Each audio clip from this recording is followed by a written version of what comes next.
Well, I've been all over the country in one time or another, and I have never seen any town that kept its homogeneity from a period that far back as Rondout did.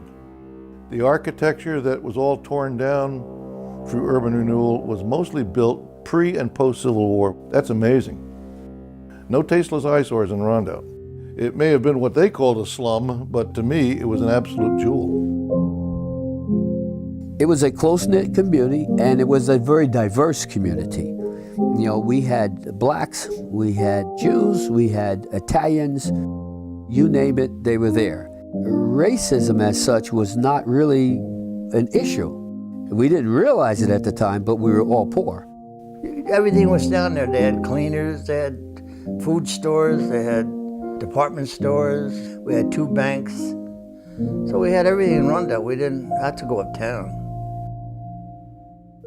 By the early 1960s, Rondout, the waterfront district of Kingston, New York, had fallen on hard times. The city came up with a plan to tear down the old buildings and replace them with a shopping center and new housing projects. One of the theories at the time was that mixed-use buildings, residential and commercial, didn't work well. It created problems. People thought, okay, if you just wipe the slate clean and build beautiful new streets and parking and modern buildings, you're going to have a better society. Well, that was obviously the flawed foundations of urban renewal. It was an opportunity to cash in on what was a pot of gold for people, to get rid of buildings that weren't maintained, and to hell with the people in them. That wasn't the problem. It was free money. And perhaps it was well intended, but really, in my opinion, just to cut to the chase, it resulted in a win-win situation for banks, contractors, real estate speculators, and slumlords. There was no regard for the effect on human beings. The politicians stated that we're going to have new stores and new shops and new clean housing for everybody.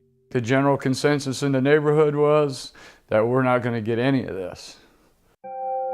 More than 400 buildings comprising most of the commercial area were slated for demolition. Everywhere you could see a circle with a line through it, spray painted on.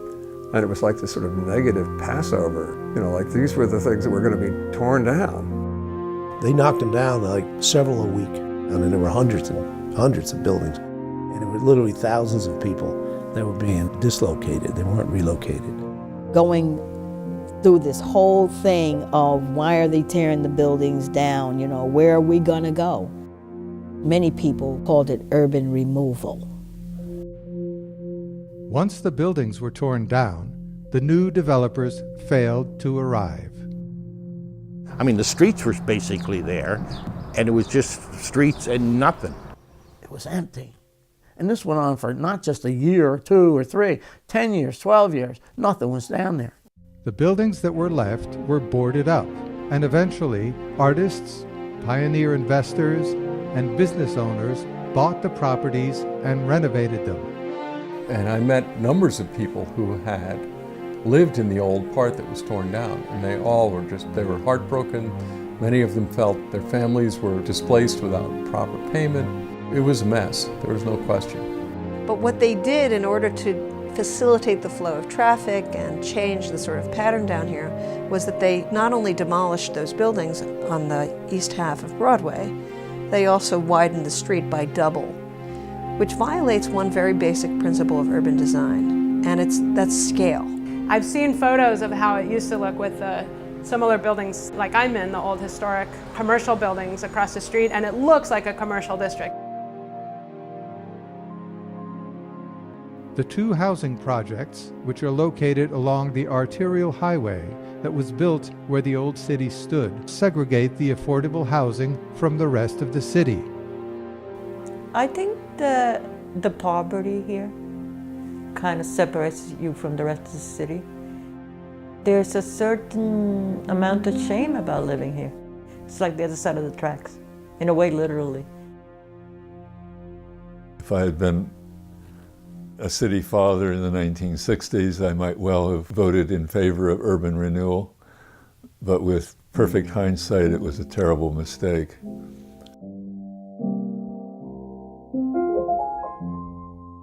Yesterday.